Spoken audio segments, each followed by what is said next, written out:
All righty. So, welcome to the Attracting Unlimited Millionaires Community Call. And this is Arturo Johnson for June the 8th, 2020. And so, if you have any questions, feel free to unmute yourself and we can go ahead and dive right in. So, it looks like, Benny, you're first on today. How you doing?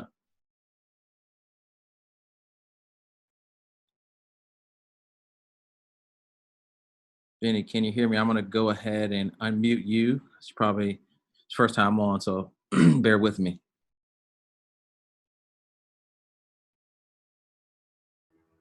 Benny, are you there? Yeah, I'm here. Hey, how you doing? Doing great. Good. Well, welcome to hopping on the Rainmaker call for today. Did you have any questions? Not yet. No. Just going over the information. Like I said, I went over it a lot this morning. So I finished that first section. So I'm now getting ready to start on section 2. Okay, great. And so once you finish that and you kind of get a good picture of kind of where you are, then obviously we'll hop back on that call again and get some clarity to that. I found that's been really helpful, was kind of sparking guys to get going. I know you been in the program for a few weeks now, and so I'm excited to have you hop on the call. And usually these calls are dedicated to guys who have questions about things, or just hopping on to kind of share some wins they've been having during the week, or anything that they've noticed that has been more effective, to kind of piggyback on the training, or just to hop on to hear what other guys are doing. And so I appreciate you hopping on. What module are you on right now? I just finished the first module. So I'm going into module 2. Okay, great. And so, yeah, that kind of goes into some of the how to structure your day and some of the mindset things kind of going in, because a lot of the times, advisors and agents, they kind of think it's magic. You just wake up and go to the office, and that's where all the magic is supposed to happen. But really, it's, people are like, man, I don't know where the day went. Well, if you don't really have your day kind of planned out, and aren't intentional with the things that you need in order to be successful, then it really, slims down the chance of you kind of hitting those. And so that's really what we're kind of focusing on, because I think Les Brown mentioned this is a book that he really loves called Focus on the Seller. I think he wrote it, where you focus on getting in the right frame of mind, and getting start to think like a business owner, and really preparing ahead of time so that you can be ready for any and every opportunity. So I'm excited, go ahead and run through those. I think module 2 is very short, nothing longer than maybe like 12 minutes. And then there's another longer one that really shows you in depth how to plan out your day. And even if you do have your day fully planned out, to make sure that you are being as efficient as possible, to where you can kind of audit some of the time that you are spending, and making sure that those things are, what's the word I'm looking for? Those things are money generating activities, right? We don't want to focus on mastering busyness. We want to try to focus on mastering closing business. Yes, yeah, I agree with you. I'm on module 3. Why motivation is not the key to success. Exactly. Yeah, that's one of my favorites, because that's the one I kind of live by. So yeah, I'm excited for you to go through that. So yeah, go through that one, and then the very next module is kind of where we start focusing on the niche. And at that point, my brother, that is where rubber kind of meets the road, where you can kind of start to take some action and really start to focus in on who you want to start setting appointments with. Okay, not a problem. Awesome. Well, it looks like the next person on here is Greg. Greg, how you doing? Doing well, thank you. How about you? I'm doing great. Thanks for asking. I just Good, man. recently realized I just emailed you back, so decided to have you on the call. Yeah, I saw that. Did you have any questions today? No, not really nothing today. I know we went through quite a bit Yeah. last week. So Right. yeah. So Looking forward to it. we talked on Thursday. Any changes since Thursday for you? How's those cases going? It's going well. It's going well. Just going through some stuff with underwriters, getting all the necessary information and such. That's been part of my day today. But yeah, looking forward to putting a couple things in place with some of these clients. So yeah. Otherwise, it's looking good. Yeah, good. Cause you had 3 good cases open, huh? Yeah. Just did. So, and I've got a couple others. So it's like I have 10 applications. I was just looking in underwriting right now. So that's exciting. Love to see that. It's between like spouses and DI as well. So it's I think 4 or 5 households. So Got it. yeah. Yeah, well, that's great that you have 10. Would you mind just kind of, though you didn't have any questions, would you mind just kind of going through your approach, using LinkedIn and how you're approaching the first call and then what you're doing next? Can you just kind of walk through some of that?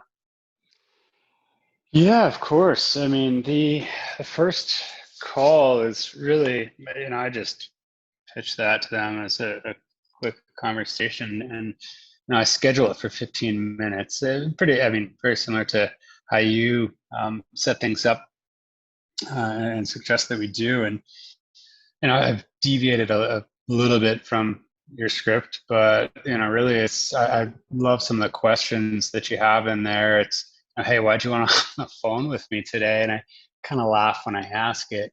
I can't really help it, but just to get a good idea, and then chit chat a little bit. They'll say whatever they have going on or why, and then I'll also ask, and I think I got this from you, if not somebody else very smart. What would you consider to be a success when working with an advisor, whether that's me or anybody else? And they always kind of like, well, that's a good question. But it's incredibly insightful for me on my end, because I want to make sure I'm heading down the right track, with everything that I'm talking about. And that's, what I get from that is, what I focus, what I'm going to talk about, and, next in the next minute or two, with the value that I bring, that Clarity Financial brings, and how they can benefit, and then really just schedule the next meeting and lay that out as being, learning, getting to know more about you, and Yeah, and that's yeah. powerful. So I want to slow you down. Sorry to cut you off, but I wanted you to No, kind of slow down please. and go back into that. So what have you noticed some of the responses that you're getting, and kind of what have you extracted from asking, what would you consider a success when working with an advisor? Yeah, I was thinking maybe I'll pull up some of my notes here, on that. But a lot of times, for people, it's just that they want to know that what they're doing is, on the right. They're on the right track, because a lot of people, they don't have that certainty, that clarity. It's by no mistake that we picked the name and rebranded recently to Clarity Financial, right? But a lot of advisors are not providing that certainty for folks, and that's the primary reason why they begin working with an advisor. They may be doing a few things here and there. If there's a checklist of things that they should be doing, a lot of the boxes may be checked, but are they really working together and heading in the right direction as efficiently as possible? So that's quite often the response. Some people, might talk about a very specific thing they have going on. They're like, "Hey, I just started a new company. I want to make sure that I'm signing up for the right stuff," or whatever it may be. But most of the time, it's, am I on track?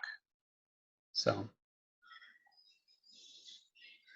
Awesome. And so so let's just say they were to say, I'm looking for someone to help me kind of navigate, am I putting away enough for retirement? And so then, Hmm. that's kind of a clarity question, that's something that they're focused on, which piggybacks off of, why I always start with what motivated them to book the call, right? Because now I just Yeah. want to know kind of what they're thinking. And then when you hit them with Yeah. that question, it really kind of gets them thinking a little bit more. And so if they hit you with that, then where do you go from there, right? Yeah, I mean, from there, it's just reinforced that they're talking to the right person, based on what they said, obviously. Um, and then from there, just say, hey, this is our process. Next step would normally be come on into the office, but right now we're doing it via Zoom, and you know, schedule it for an hour. We try not to always take the whole time, but it's learn a little bit more about you, share more about us, get some balance sheet items so we can put together that financial plan, that blueprint that we talked about. And that's generally, if we get to that point, no brainer for them.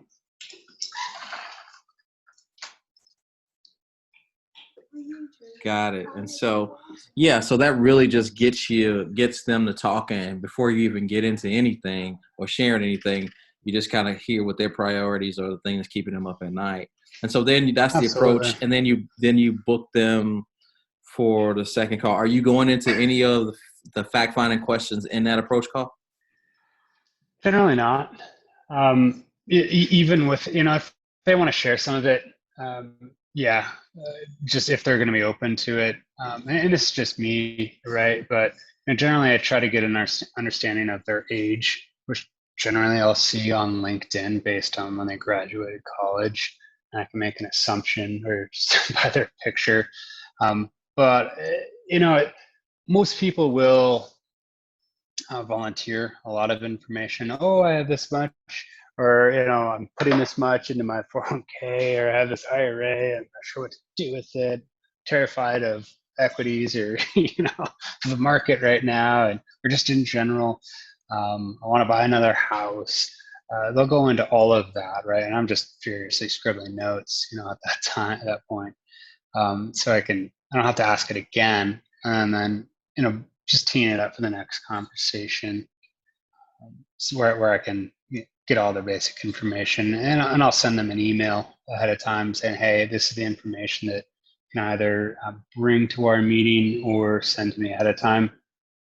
And if they send it to me ahead of time, that speeds the process up, and is a great sign. Of course, we use e-money, which is in a lot of ways similar to what is used at Northwestern Mutual, or probably a lot of other advisors use. And I can plug information in there.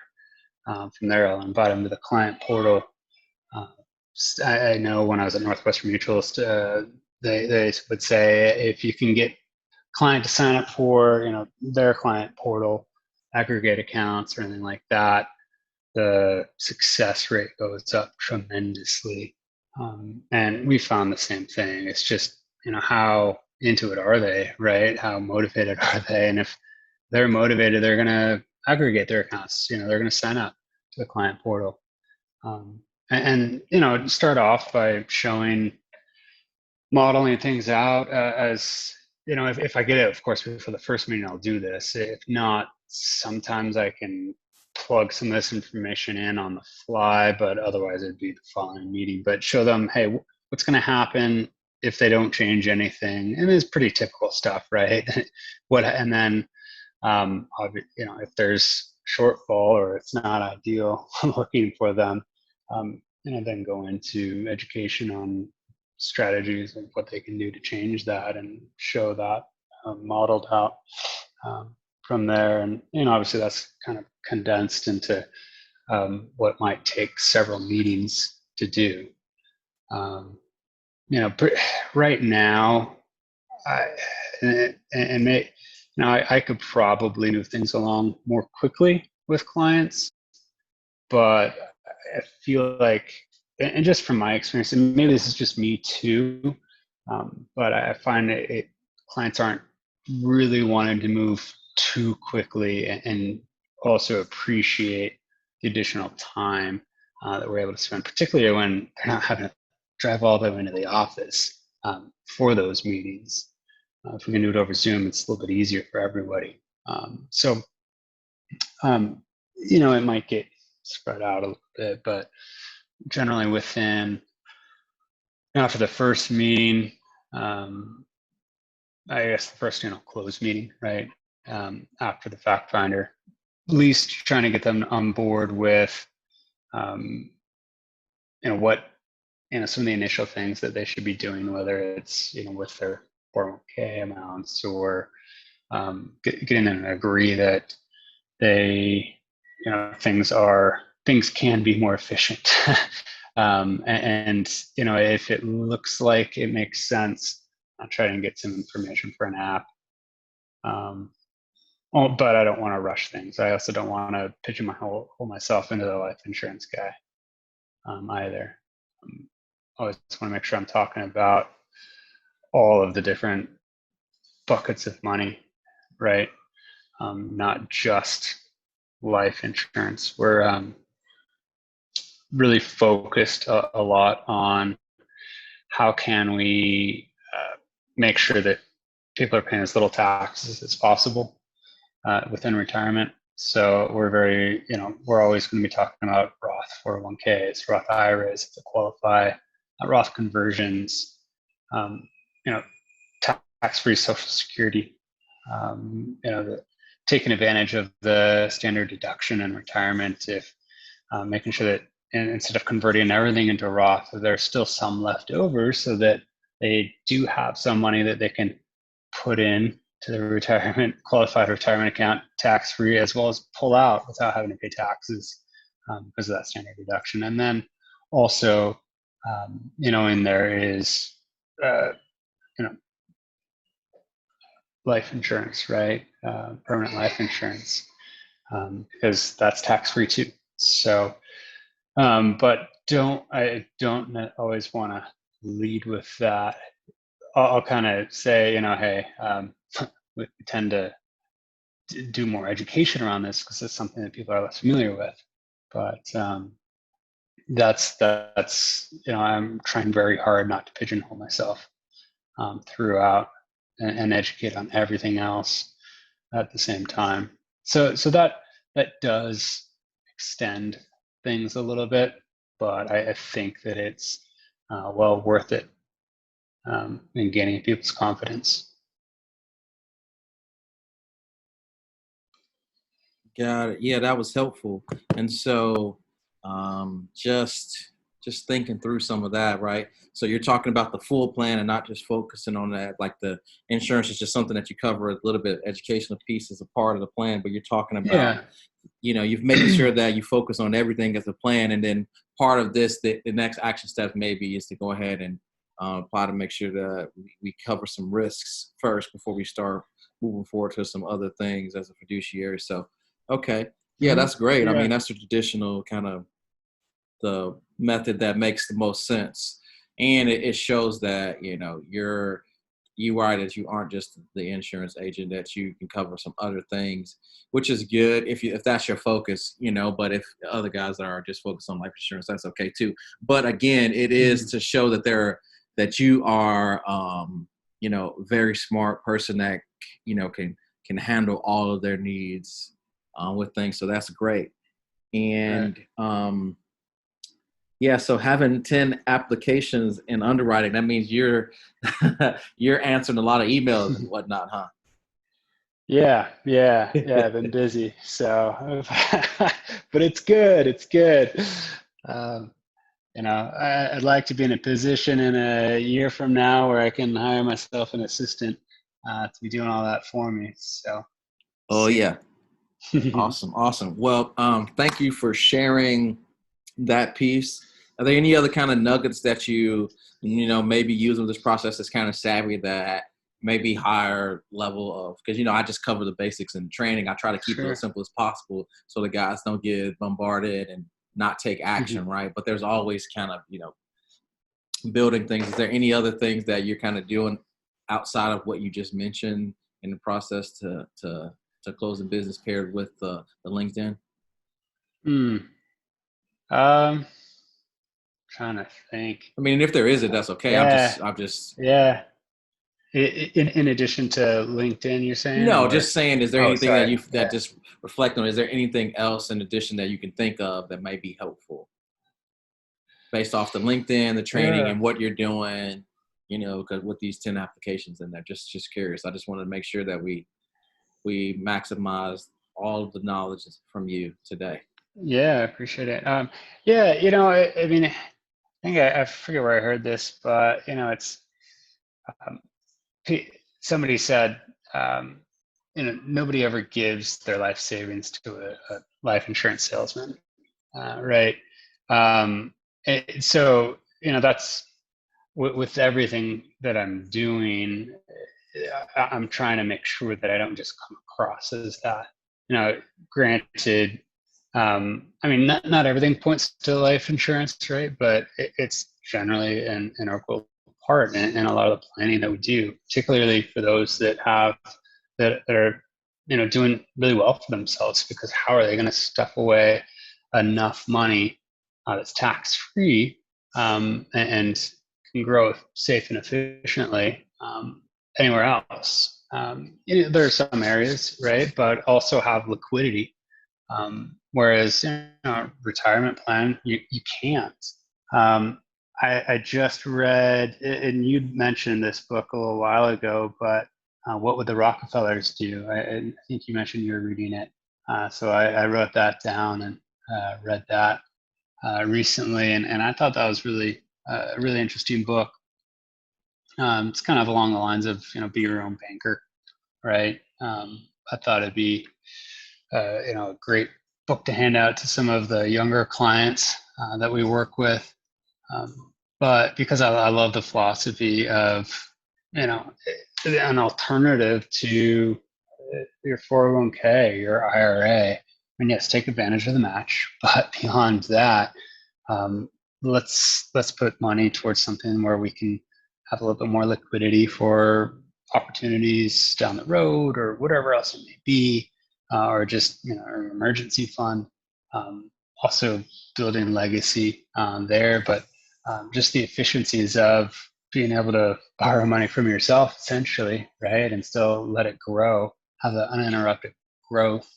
So I do like going through and talking through that concept with folks, the uninterrupted growth side of things, and showing how much more efficient things can be, especially in the latter years, the compounding interest and such there. So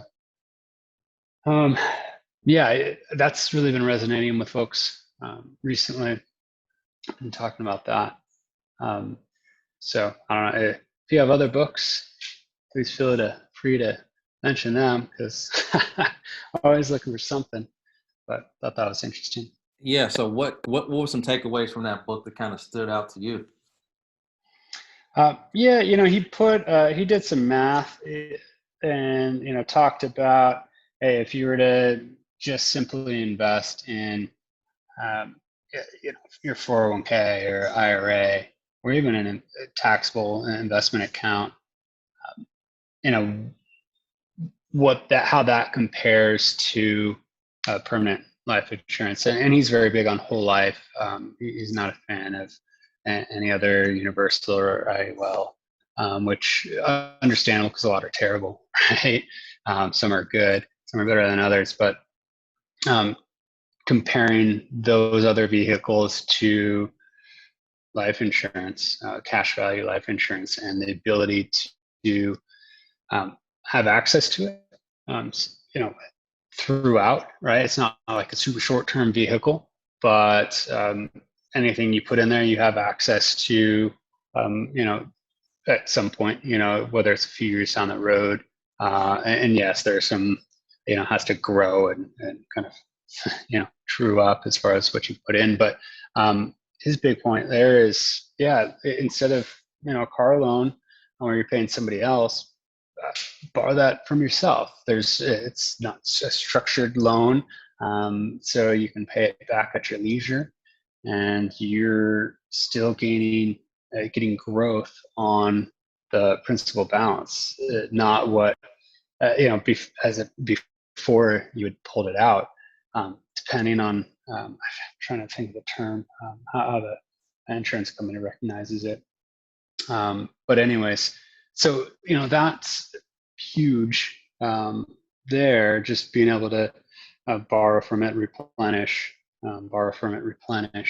and continue to be building on that same pot of money, essentially, as opposed to you're spending it, it's just going away. You're not recapturing that. You're paying interest to somebody else.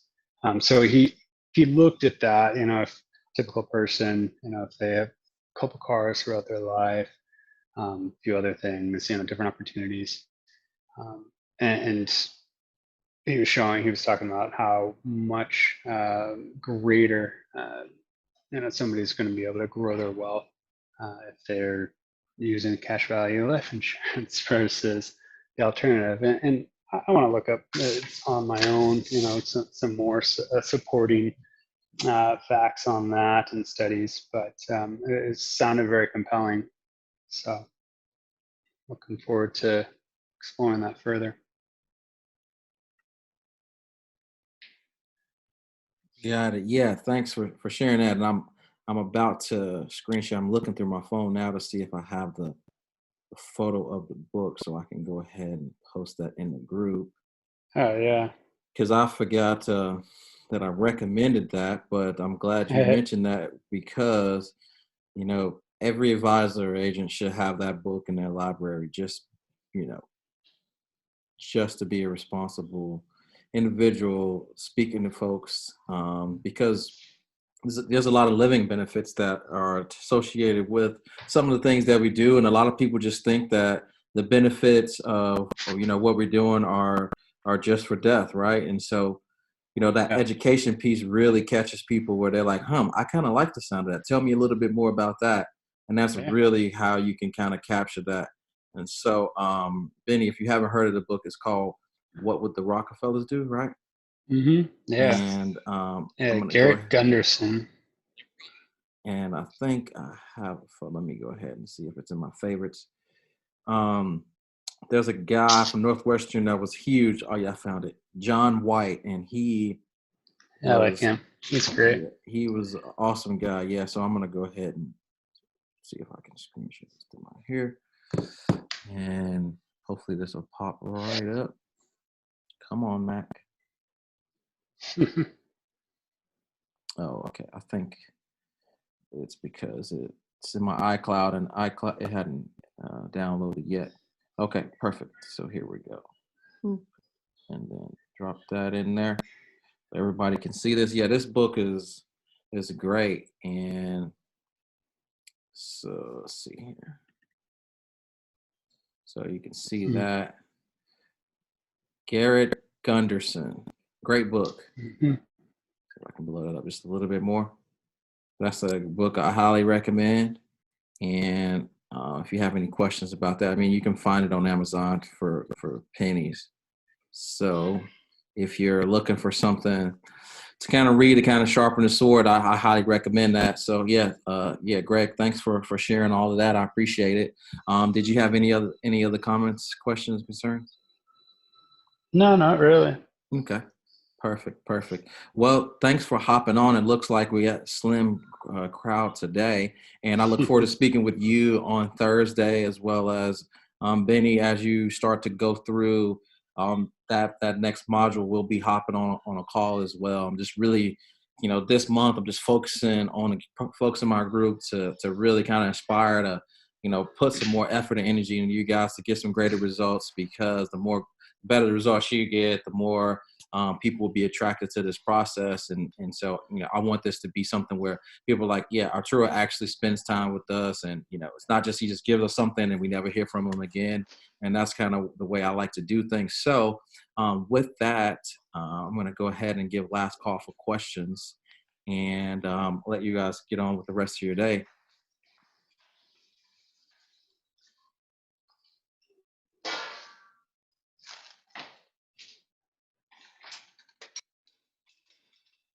All righty. Well, thank you all for hopping on the Attracting Unlimited Millionaires Community Rainmaker Call for June the 8th, 2020. This is Arturo Johnson, and I look forward to speaking with you all on Thursday at 4.